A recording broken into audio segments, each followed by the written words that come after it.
What's up, y'all? This is Aria Hughes. I'm the editor-in-chief of Complex. And it's Chris Chance, an African-American artist.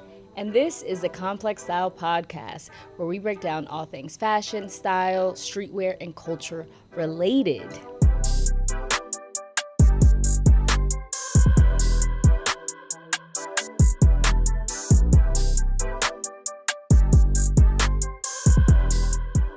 On this episode, we will be speaking at length about Jay-Z's style.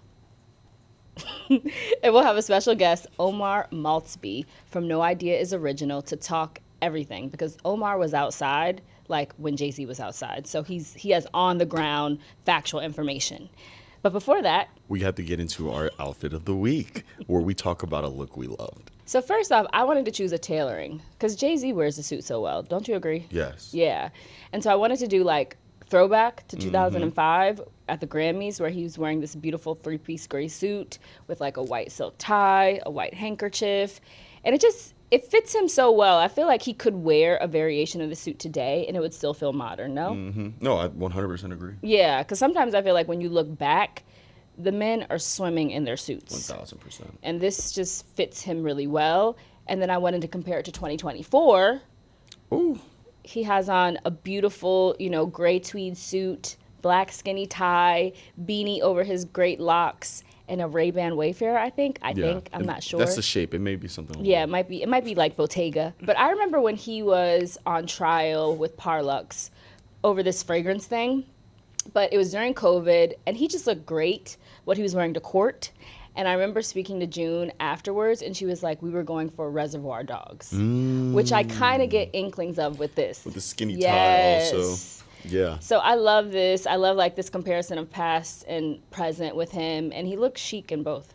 The next look, though, oh my goodness, this is from a very interesting time. 2014, in between eras, Jay-Z pops out at the Barclays on Halloween night with this beautiful off-white rugby, nice black jeans, and his signature crispy pair of Timbs. I mean, and don't forget the Jason mask on top. I think that it was so cool during this era, especially like from like Watch the Throne into Magna Carta Holy Grail, where Hov was kind of figuring out this like new kind of artsier type vibe, but still being able to implement the things that we know and love from him. Yes.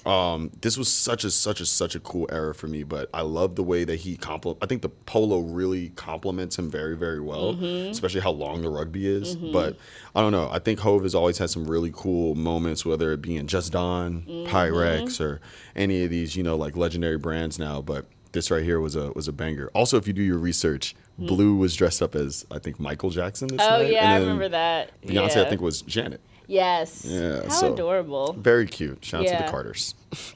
Our guest today is an archivist, historian, and lifelong Hackensack representative who documents hip-hop and street culture of the 80s, 90s, and 2000s through his Instagram page, No Idea is Original. Today, he is here to talk about Jay-Z's decades of style influence and impact. Please welcome Omar Maltzby. Welcome, Omar. What's going on? My favorite IG account. The best. Yeah, y'all gotta call me O though. Okay, O? Yeah. Okay. Yeah, the Omar just be feeling like I'm in trouble. Oh, okay. Like you're in the principal's office? Yeah, or my mother. Yeah, exactly. Okay, we love that. Jay-Z's style. Woo. I mean, I've seen him pop up on your page many times. Yeah. I think before we start the deep dive, like, how would you describe it? Timeless. The most trend-setting from any artist.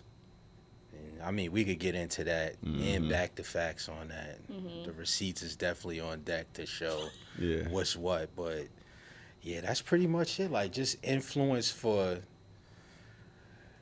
the street culture just all the way down, all the way up now into just everything that's going on now. Like, it's crazy to see somebody that you might have seen perform early in his career before he took off when it was other major artists to now, like, really be the head of a bunch of different things and be a Billy Goat on top of that.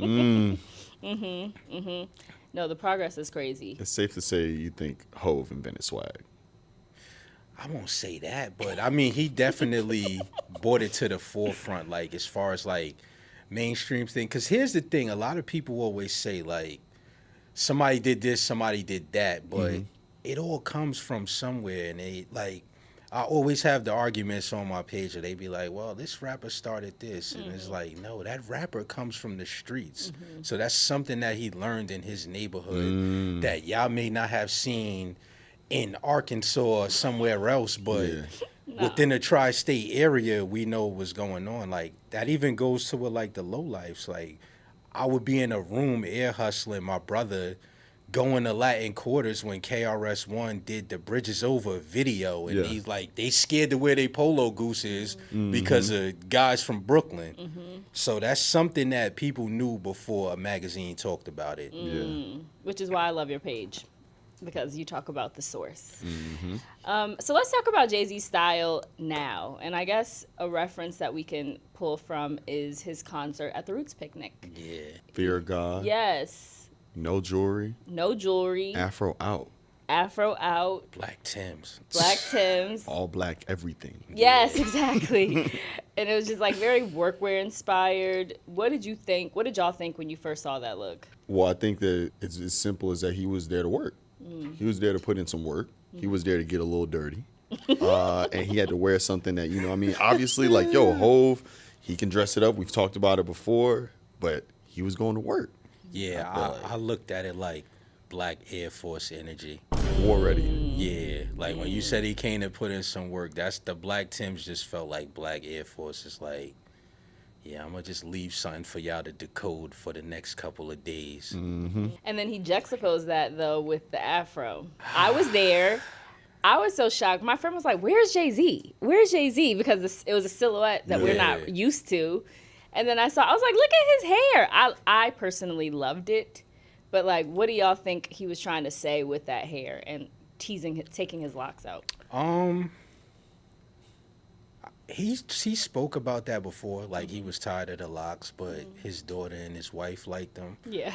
But yeah, I think that's just war ready and pretty much back into hustle mode. Like, if people know, like, it's a picture of him with Biggie's chain draped around his neck, like not actually on it, but just like hanging off his neck with no haircut. And anytime you knew he didn't have a haircut back then, it was an album or something was about to happen. So I think that's what the afro represented. But I hope for Yankee Stadium, he just go back to the Caesar. Well, he said when they did the museum that if he puts out an album or he's in album mode, where if he drops, he's cutting his hair. So what I saw was low-key two birds with one stone. He's getting ready for the cut, and also he promoting that sacred because it does wonder. They said it was 4 bottles, 4 days. Right. You know, so I don't know. I think that he got his message across. Yeah. Most definitely. Yeah. So let's now take it back to when Jay-Z first hit the scene. What, 94? Yeah. Well, I mean, it was a little bit before that with Hawaiian Sophie. He was in Jazz video. He got the Hawaiian shirt on, Jordan 4s on. Yeah. Big chain. A lot of people didn't know who he was then. But yeah, 94, when In My Lifetime dropped, it really drove people like crazy. Ralph McDaniels played that video. I'll never forget the first time I saw it. It's VCR days, so we would record videos, and then if it was something crazy, it's like you bring it to your friend, like, yo, you got to see this shit. And it was like, yo, who is this guy pouring champagne on the speedboat with the money counter, all $20 bills, so you know how that money came, where it came from. So it was just like, and then the things that he was rapping about, if you was privileged to be around older guys that lived a certain way, then you understood it a little different. And that's how I understood it, because of the guys that I was around. And I was like, nah, this is crazy. And we seen him earlier on the song with Big Daddy Kane, Old Dirty Bastard, and Shaheem. And it was like he was rapping fast as hell. And then it's like, wait, this the same guy that was rapping fast? And it's like, oh, nah, they on to something now. And it took people a while to catch on, but they got the picture over time. Yeah. Well, before we also go into this, I want to acknowledge June Ambrose, who is Jay-Z's stylist, who has been working with him from the beginning. I think the Feelin' It video. Yeah. And I know there was a story that like Armani wouldn't lend them a suit, so she had to go and get one made, and she wanted it to be super relaxed, that so Jay-Z would feel comfortable in it. And yeah, so we have to acknowledge June Ambrose, who has kind of helped him with his character development over the years. Fire. But it was kind of like, it was like a Hustlers, mob inspired. Yeah, you pretty much got like the criminology and the affluent lifestyle all in one. Yeah, it reminded me of almost as like the character that Stringer Bell played. I'm in the streets, but I'm trying to get past this, or I have bigger dreams of aspirations of taking this to another level. Yeah, that was just like, for me outside, that was more or less like the guys that was on a whole different level. Like, it's levels to everything, but like in the hierarchy chart. But the way they was playing, it was like that wasn't every day in the neighborhood lifestyle. Like you had to be moving a certain way. Like the guys that was getting money in other states, like fully understood what he was saying in the rap songs and how he was moving. Yeah. The Virginia trips. I know. I hear about that. I feel like There's a lot of guys from Virginia in that first video too. I feel like he's used his style always as like, basically to say what exactly you just said was like, I'm here and you're there. And so for him to enter in that way, I think it immediately set the tone for like, I'm aspirational. I probably have more than you. And like, that's what it is. Yeah. Yeah, in the early freestyle, he said, I had $1.50 when you was still taking Skippy to school. Yeah. Yeah. Let's talk about his jewelry. Well, I mean, he pretty much shows the evolution of the jewelry from the ropes to the anchor, which was big in the 80s. And then when, like, everybody started going to Manny's, rest in peace, Tito. Manny was the jeweler that you might have heard Biggie say, spinning chips at Manny, or on Politics as Usual, took my Frito to Tito in the district, blessed me with some VS's. Like, we didn't know what VS Diamonds was. Like, the raps was really like social studies of the pavement. Like, like he was teaching you things that you had to read, like the Rob Report and shit like that to know about at that time. But yeah, Tito was the man right before Jacob. So like everybody was going to Manny until some things from the streets happened and he got caught up in the federal indictment and people were scared to go there. And Lord Tariq and them dropped the bar about that too. And he was very upset about that. Yeah, like, so the talk about the jury part, like when we heard Jay-Z say Tito, and then we know guys from the street that's going to Tito's. Once we started getting our little money, like, we wanted to go to Tito's. So in the summer of 98, one of me and the guys from our town, he wanted to buy a Cuban link. Like, this is how far back people was doing Cubans. Yeah. And we went to Tito. He bought the Cuban link. We came outside not knowing New York parking, and the car was gone. Towed it. Wow. But yeah, the jury thing, he pretty much set most of the tones with the jury. As far as rappers go, like, spoke about the AP in 2002. It's like 2026. People is going ballistic in every country over an AP swatch. Yeah, exactly. It all basically goes back to him speaking about the AP, because without that, like, before that, it was the platinum Rolex, and then he just made it bad for you to bust your Rolex down. Like, those ain't Rolex diamonds. What you done to that? Exactly. No, I think his watch bars are crazy. My favorite one is Bueller had a Mueller, so I switched it for a Miele because I'm richer. Prior to the shit was moving freebase. That was elite talk. Yeah, but that's also how I learned about both of those watches. As a kid, I was like, "What is he talking about?" And like, then tying in Richard Pryor to freebasing, like, that's crazy. I also read that like he was interacting with AP watches as early as 95. That sound about right? Yeah, so he was way ahead. But I feel like you started off talking about Trendsetter, and shout out to Fraser Tharp of GQ, who interviewed Jay-Z, but also wrote a really great piece on how Jay-Z has impacted American style. I forget the title, but it's a piece worth reading. And in it, he spoke to a few people who spoke on Jay-Z and his style, but they talked about how sometimes we view like Kanye and Pharrell and Rocky as kind of these like fashion forward trendsetters, and maybe not Jay-Z in the same way, which can take me to a conversation we were having about Jay-Z and Chrome Hearts. Oh yeah, I mean, well, the thing that people don't realize is two things can be right at the same time. So the credit is basically given to Jim for the Chrome Hearts, and Jim gives credit to Chrissy. And I mean, that's another story. If you was outside, like, you knew how serious Chrissy was amongst the dope boys, and just the street aspect, period. Yeah. Her style, everything, like, since the 80s. But during that same time, Jay-Z wore Chrome Hearts. They both wore Chrome Heart different. Like, Jim was more into the rock star look with the chain hanging off the belt, the hats, the tank tops. Hov just wore the casual T-shirt that a lot of people still chase to today. But during that time, the girls that was those it girls outside of like the fashion girls, the upper echelon of the street girls, some of them had Chrome Hearts, hence why Chrissy was able to put Jim on to Chrome Hearts. I love that you acknowledge that Chrissy put Jim on. Yeah. Shout out That's to usually how Chrissy. it goes. The woman puts the man on, right? Yo, Yeah, 100%. I always say women and gambling are the main things that just bring everything to the forefront. They're Right. the connections for everything. Yeah, It's either women, crime, or gambling. Hey, for sure. I love that, actually. It sounds like a Hove album, Women, Crime, and Gambling or something. Yeah, for sure. And then during this era, we have to talk about the throwback jerseys. Yeah, he drove.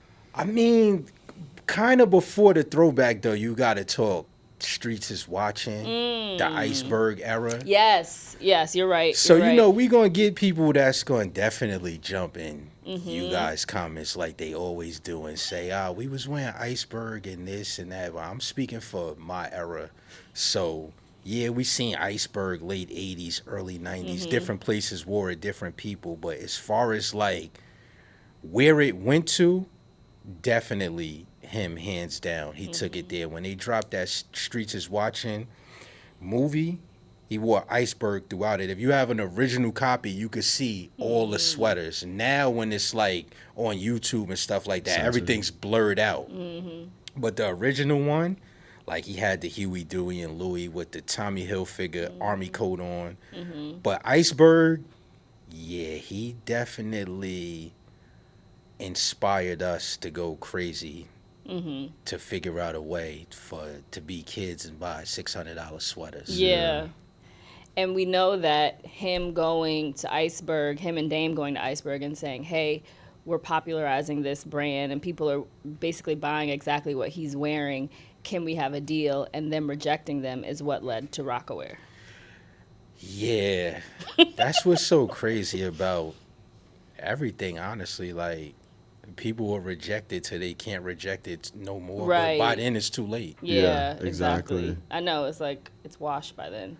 But that Iceberg era pretty much seasoned us to spend that money on the throwbacks. Because right after the Iceberg, how you might see the people on the curb with the Louis bags on the ground, you would see an Iceberg like that back then, and you just knew, like, nah, it's over. Yeah. It's time to switch up. And then the throwback thing was madness. Yeah. For the viewers, because one thing I think that's so interesting when it comes to like history is learning the MSRP for something at the time. Yeah, How so much were they? So you got to figure, like, typical Iceberg sweaters between $450, $600. Jackets was like $600, but that's equivalent to spending $1,200, $1,400 Yeah. right now. Yeah. And you got to mind you, minimum wage was $5 back then, Yeah. $5.50, and you talking about. Me and my friends was 16. So it's like, how could we buy an Iceberg sweater with a minimum wage job? I don't care if you work for a month. You might have just got a sweater, no sneakers or nothing. So it was like, you had to be creative to make it happen. It got so crazy. Neiman Marcus opened the summer of '97 in Paramus and Garden State Plaza in the mall. The iceberg section was insane. So we was going there so much. My friend, Born, they offered him a job just off of how much iceberg he was buying. Yeah. But yeah, it was crazy. You had Bernini, you had Neiman Marcus, and then you had a place called Papillon. Like, that was the main places for our area. We didn't go to off-brand places, but bootlegging was different back then. Like, you could tell off the rip, like, Yeah, it oh, wasn't- nah, that's not it. Yeah. Like, the reps is different now compared to, like, how it was back then. They be coming from the same factory now. Yeah. Back then it was Somebody be two leaking different. that. And then just to nerd out, how much were the throwbacks? It depends which one you wanted. Yeah. But like if you got a new one at the NBA store, like 2 and some change, and then it all depends, 300, and it depends where you got it from. Some Yeah. people will have an exclusive one and just mark it up a little bit on you just because. And then last thing about this, sorry, I'm going on this. No, I love it. Were there differences in, like, say, like a football jersey versus like a basketball jersey in terms of like prices? And was there like a status of like, oh nah, I got like a football throwback compared to I think the status really for back then was what you could wear that nobody else had yet. You had your staple ones where it was like really like the low, like the Denver Nuggets, the old school with the city silhouette and all that. You had that it was a bunch of them that was status symbols, but really the status was how many could you back out? Like, were you wearing the same jersey every week, or was you like, did you have a rotation with the pinwheel fitted or fitted to match, and was your sneakers matching? Like, it really turned into a thing. Like, parents of that time didn't understand where they might see you with a jersey on and a hat and sneakers and be like, yo, why you look like you going to play basketball? Not knowing you just paid a rack for your whole outfit. And then tomorrow you got another, like, you really walking around with like 5 days, $5,000 worth of clothes, and you 15, 16 years old. That's crazy. That's absolutely insane. I mean, but it's now that you think about it, kids are doing that now. There's kids that are wearing Bottegas to school and Off-White and all this. So were these the seeds planted? You know? Yeah, most definitely. I always tell like certain kids, like, yo, you better thank your parent why you have what you have, because your parent was into fashion and things once upon. That's like if I had a kid right now, like it would be bad. Horrible. It would be bad. But what I must say is the kids today have an advantage of going to a thrift shop. Yeah. They could buy things used. They could sell things online. They could find things across the world. We didn't have access to none of that. You had to figure out a way. You either had to figure out how you was going to get the money or how you was going to steal it. Yeah. Can we talk about Rocawear a little bit? Just how, because obviously Sean John predated Rocawear as a like fat, but it clearly had like a huge impact very quickly. So what do you remember about it, and just kind of who was gravitating towards it? Rocawear went crazy fast. I mean, he said it in For the Fan. Rocawear 80 mil in like 18 months. You can bullshit with rap if you want. So it definitely went crazy. The cool thing about that I like, I mean, it ended up like that's how you got state property. And like not just the teenagers, but it was like the little kids. Like everybody was going Rocawear crazy. And then when he said, I think I might wife her, you know, powder blue Rocawear suit, white Nike. And that's just, the white Nike, the Air Forces is a whole nother thing. I see they bought the shape back of the 2001 for this year. But it's pissing me off that they keep putting Nelly's face up there as the face of the sneaker. And it's like, shout out to Dirty, though, because he followed the page. One day y'all need to ask him, like, yo, can you tell your story about how you got introduced to the Air Force One? I know the story. Yeah. I know the story of how he got introduced to the sneaker, which I'm not even going to go there right now, but... Okay, but you were saying that Nelly is not the person who made Air Force Ones popular. Absolutely not.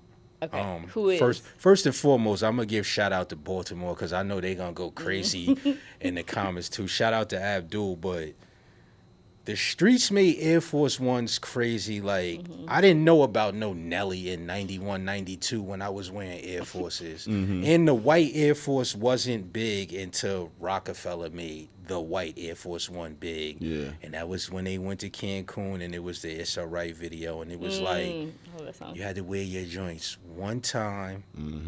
And the next time you wore them was to the store to get another pair. Yeah. And it was over. Like, yeah, no creases, none of that. And then outside was different. Like, that's a whole nother story for another time. But it was easy to, let's just say, have a different pair of Air Force Ones every day. I mean, the price ranged from like, it went from like 60-something to 80-something, then it jumped to 100. But when they started talking about the white Air Force One, it was like white Air Force One crazy. Yeah. One thing I thought was interesting about Rocawear, obviously they eventually sold it to Iconics for like $204 million. And a part of that deal also was that Iconics is going to help Jay-Z launch the Sean Carter collection, which was supposed to be like a luxury label. Clearly it never came to pass, which my question is, do you all think that was a smart move for him to divest from a luxury label of his own name? Like, do we think that would have done well? That's a good question.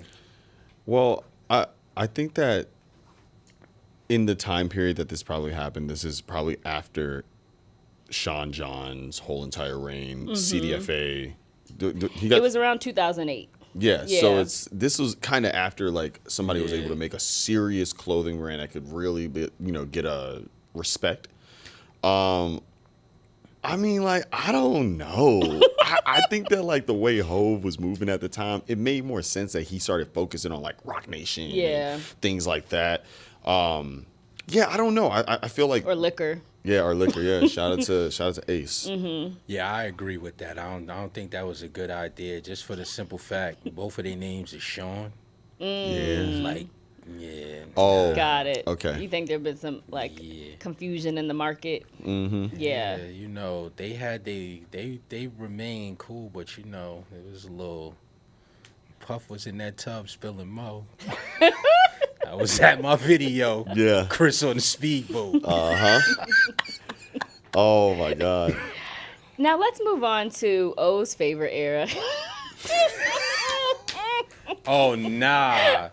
Oh man, I was upset. The music was still good, but that button-up era, oh man. For a few different reasons, I didn't like it. I just didn't like the style of the shirt. I didn't like the stripes of the shirt. And I hated that how the 40/40 enforced it on good nights.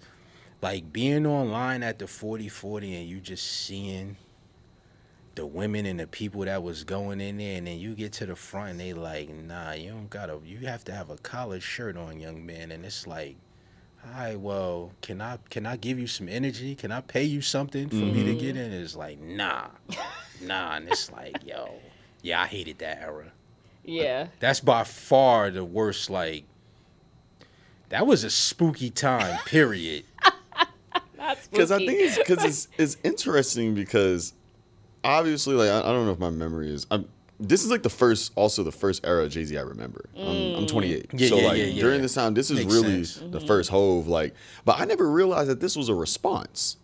Kind of like on some like, we're not doing what y'all are doing over there. We're gonna be grown now, and I'm getting older, but it's cool. Yeah. He stopped people putting rims on their car. Yeah.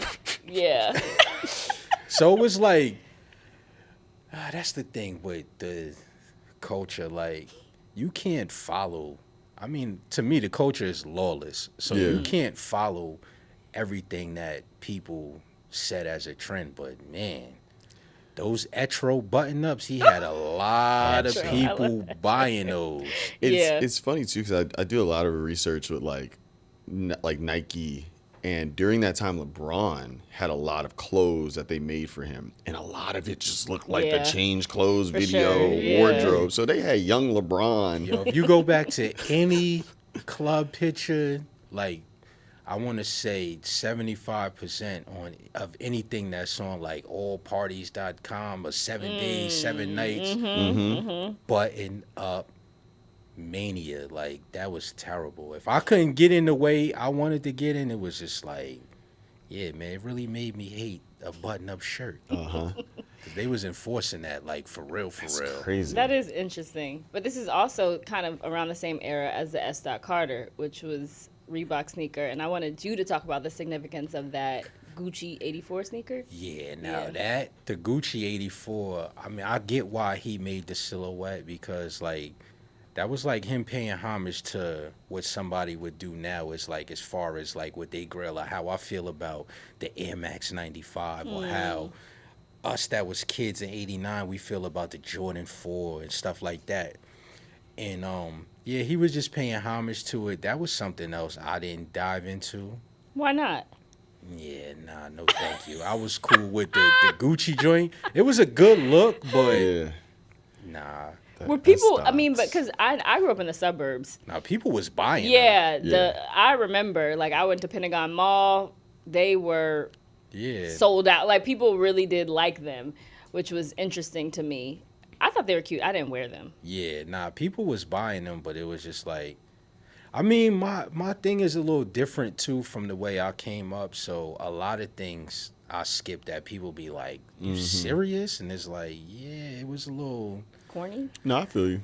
not even just corny. Like, basically piggybacking off what you said when he was saying like, "Yo, I'm up here." It's like, I was privileged to be in 12th grade going to Neiman Marcus or going to 888 Madison Ave to the Polo Mansion and all of that stuff. So it's like, yeah, nah, I don't want to look like everybody else. Exactly. That's understandable. Yeah. Okay. That makes sense. Yeah. We'll get back to that later, because that deal did open up a lot of doors for a lot of artists, and I think sometimes people attribute a lot of that to Kanye, which obviously he has impacted how artists work with sneaker brands a lot. 1000%. But if we're talking about timeline and trajectory, this deal predates Kanye's Nike deal. But we will move on to an era where he was very closely affiliated with Kanye, kind of like this luxury menswear, Givenchy, all black everything. Don C. Yes, Don C caps. What, did this feel like a natural evolution for him? Yeah. Yeah. This one. Yo, shout out to T Mark too for that Knicks Don C that he just dropped at the perfect time. Yeah, exactly. Yeah. This was a cool era. This era was definitely cool. And I think this is what shows why Hove has the longevity that he has. He's always able to adjust, but he's also able to participate in the new while still being himself. Yeah. So if you look at the Otis video, he didn't really have a different of a fit. He just had, all right, now I got the Don C on. I got the, was it the Balmain? Was it the I Balmain thought he t-shirt? had a Balmain. white t-shirt. It was just a regular. Nah, it was Ballman. Yeah, it was Balmain. okay. Yeah. Yeah, And because then of the stars on it. That's and then he it. had the, like, nice little, I couldn't remember what jeans they were, but like, and if I'm not mistaken, Jordan 1s? He had ones on and Kanye had on the sixes. Yeah, and he had the full Balmain denim. But in the way that he was able to stand next to somebody that was at that time culturally probably more relevant or forward pushing For sure. and still be Hove but a little bit more elevated, I don't know. It was too fire to me. Yeah. Man, that era brings back chills. Yeah. Why? So the first time I seen I was incarcerated when that happened. But I remember calling home and everybody was like, yo, Jay-Z and Kanye got a song called Otis. It was summertime. And like when you can't come outside in the summertime, you be ready to cry tears. So I'm on the phone and they like, yo, they got the streets going crazy. So then in the unit I was in, they put the video on and then I seen the Maybach and the hat and all of that. And I'm like, yo, I gotta get back outside. But off what you was saying, like as far as like that was Kanye growing and Hove being a little older and the older artist, like I was saying to y'all, a lot of people don't realize that him and Big Daddy Kane is only a year apart in age. And just look at the difference between Big Daddy Kane look and him. Like, if you think about 88, Kane, Rakim, and G-Rap was the gods. Like, everybody wanted to be like Kane, wanted a flat top like Kane, all of that. And then somebody that he helped bring in the game is still relevant and still dressing young. But Yeah. I think that's majority of the era of the kids that come from the 70s, 80s, and 90s. Like, growing old is different these days. It's not like when parents, Yeah. like my parents, it's like they look at things totally different. They don't care about what we care about. Yeah. The kids don't understand that neither, because it's like, yo, the things that y'all like is from us, from our generation. Yes, Like, what do yeah. y'all want? How do y'all want us to dress? Yeah. Yeah. I think that's. I think That's true. it brings us all back to, because funny enough, Jim. That was a whole topic of Oh, yeah. conversation of Yeah, how yeah. everybody was like, well, how do y'all want him to dress? He's been dressing like this forever, blah, blah, blah. Yeah, like. But don't you feel like some want people to be like age? Mr. Rogers? Like, what is he supposed to dress like? I do feel like though some people just age more gracefully than others 1,000%. And there's a in balance. terms of their style. Some, Particularly most don't age right. Yeah. And I feel like that's been like a calling card for Jay-Z, where he's been able to age gracefully but not look like the old man in the club, you know, Yeah. like, and that's like that's a rare thing. Yeah, To be exactly. able to kind of do that. Another thing I noticed though about, and we're moving now into present day Jay-Z, and he hasn't really been like a brand ambassador Nah. for like he did the Tiffany partnership or marketing or campaign with his wife Beyonce in 2021, but that seems like it was clearly a part of the larger LVMH Ace of Spades deal. Like I feel like they said, okay, we'll buy this, please appear in this campaign. Like, and then I'm trying to think of other, like he did have an official AP collab, but he doesn't really lend his face or likeness in the same way that someone like a Rocky has, or even like a Tyler has. Yeah. Like, to appear in these campaigns. Obviously, y'all think that's purposeful. Like, what do we think the effect of that is? After the CEO era, he was a businessman. Yeah. So it's like, I feel like that's really what it is. It's like, I'm above this. And if Yeah. y'all are going to use my likeness, it's going to have to be Tiffany. Right, And that's partnering right. with my alcohol brand. Right. I mean, I think it's really been like that with him since day one, where people was saying like they was paying with brown bags to get the record spun. And then it's like what they went through with Def Jam, like Yeah. the things that he said on I Did It My Way, like he pretty much broke down all of that. Like the whole CEO mentality is like, once you know you could do it yourself and you've been doing it yourself and your presence is felt different, why would you lend your likeness like that? Yeah. Yeah. 100%. No. 100%.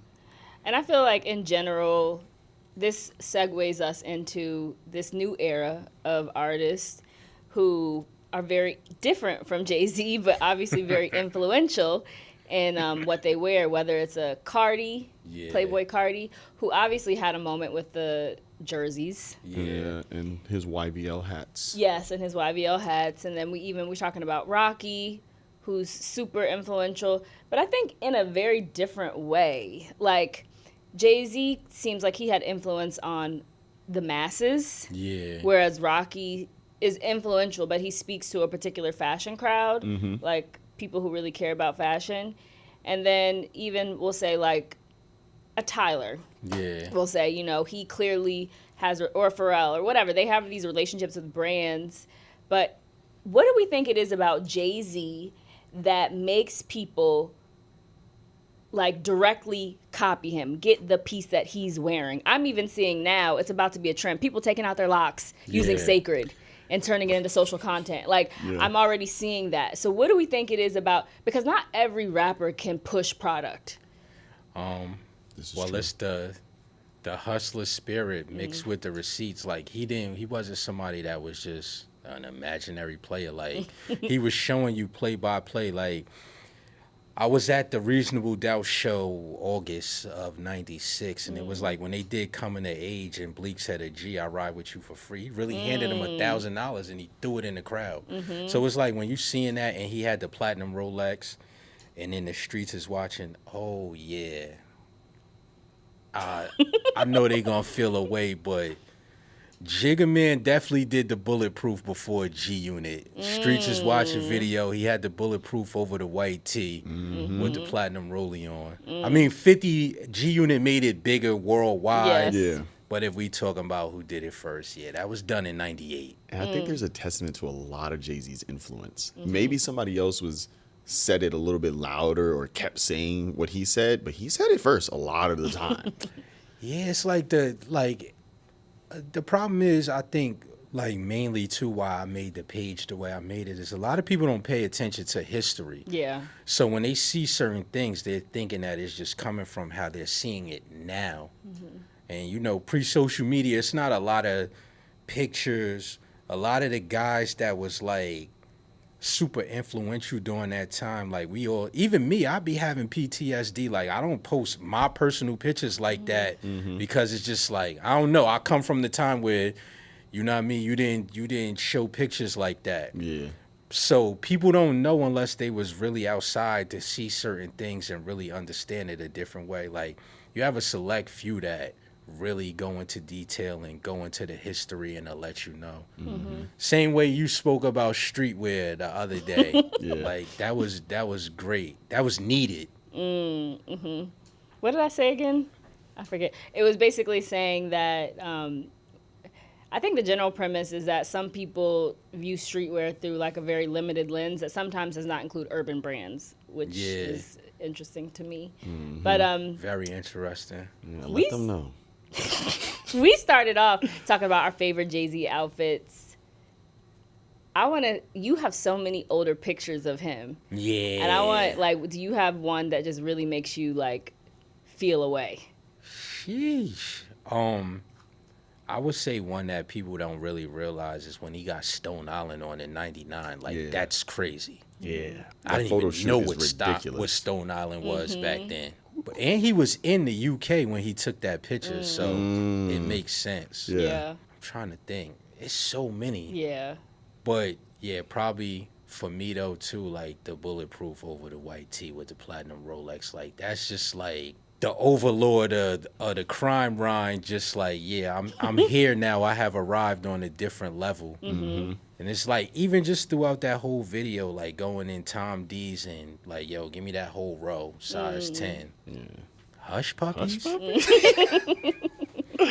Oh, shit. But I think a lot of those older pictures that I sent you, like, people don't even realize, like, how much a part they play in many different things. From him with the polo jacket, which definitely, I mean, if you know or heard about it, like, it caused a little war in Marcy over the jacket, but it just shows that the lowlifes wasn't the only ones wearing Brooklyn, but Brooklyn, period, was on polo, crazy. And then the other one where he's kneeling and he got the gold nugget watch on before people had Rolexes, gold nugget jewelry with the ropes was the thing. And he had New Balance boots on. Those came out '89. I remember my father buying me a pair. And, you know, as of the years that just passed, like, the New Balance boots and certain New Balance was a big thing. But some of us that was from a different time is like, yo, we already seen this before. Yeah.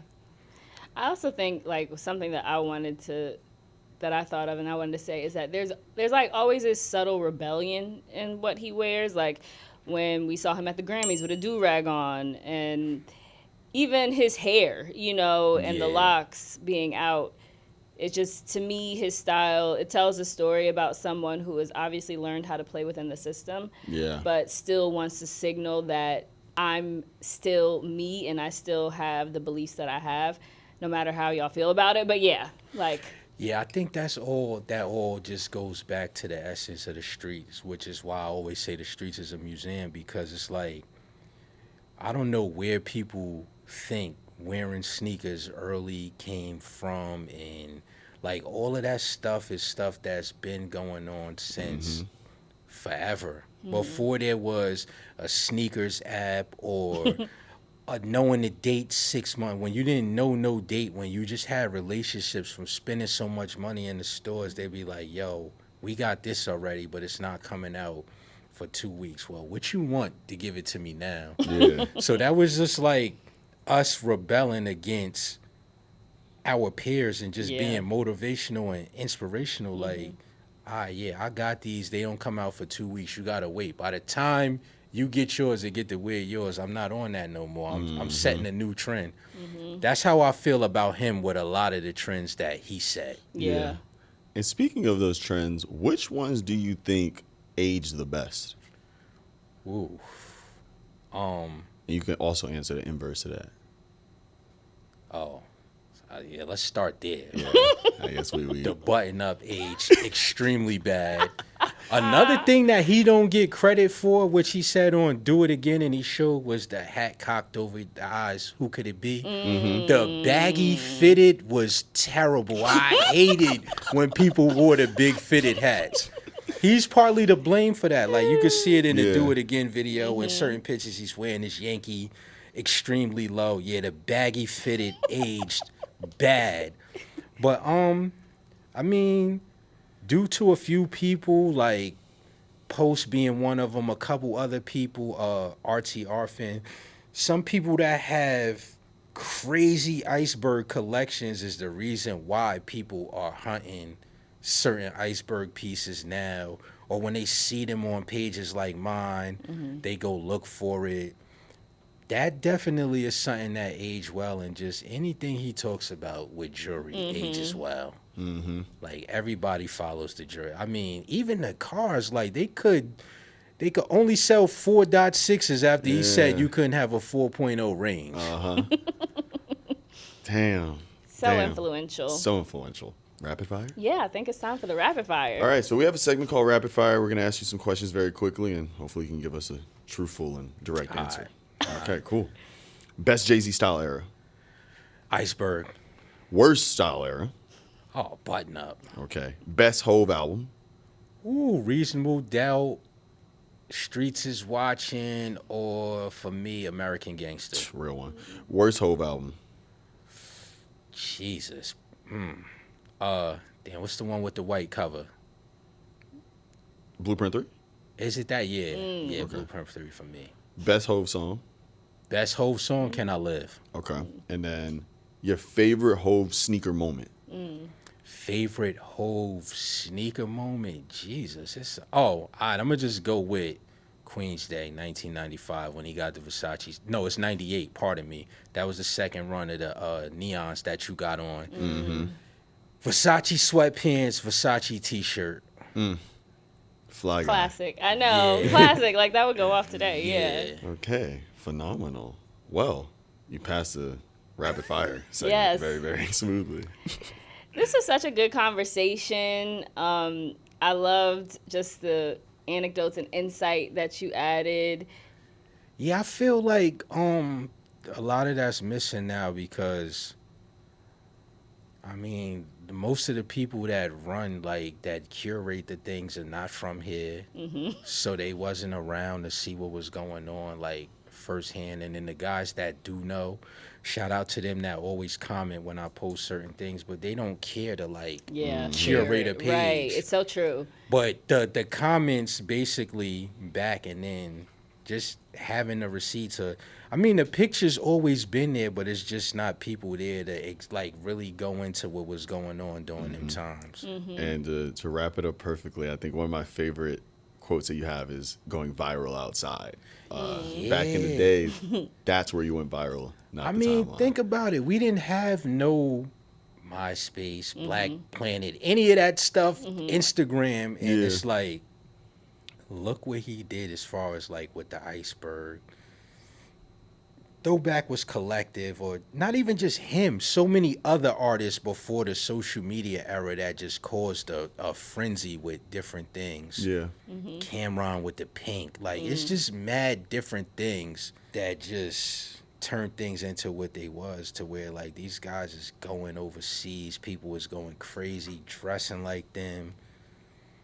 And I think we lost that. Like the internet just made everything so microwavable. Like me being a fan first and seeing what I used to see, it was like, nah, I gotta start a page so I could show the things that I come from, because I didn't come from us wanting to be like Mike or all of that to get the Jordans, and it was different.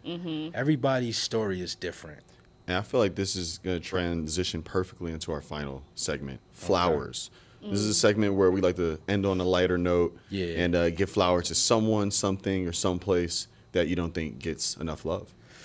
Hi, we're going to start with New York. Shout out to New York, because they be trying to play like New York isn't who they are or who they was, because other places is getting shine doing the social media and all of that.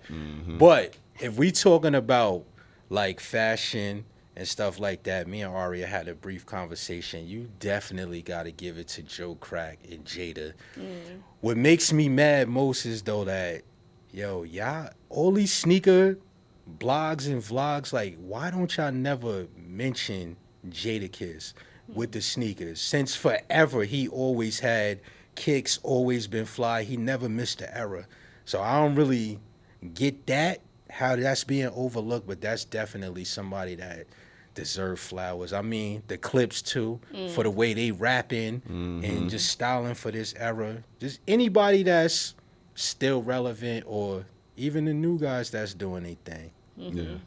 But New York, first and foremost. New York and New Jersey is New York cousin. I don't want to go home and everybody be mad at the corner store, but when I say New York, I mean Jersey, North Jersey anyway. Tri-state area. Yeah. Well, we're champions now, right? Yeah, that's a fact. Facts. That's a fact. Well, thank you, O, for joining us for this conversation. So much thank y'all. insight, so much experience, so many great opinions. And please keep doing what you're doing with No Ideas Original. I appreciate y'all. Please. This is Aria Hughes, And I'm Chris Chance. and we are signing out from the Complex Style Podcast. Peace.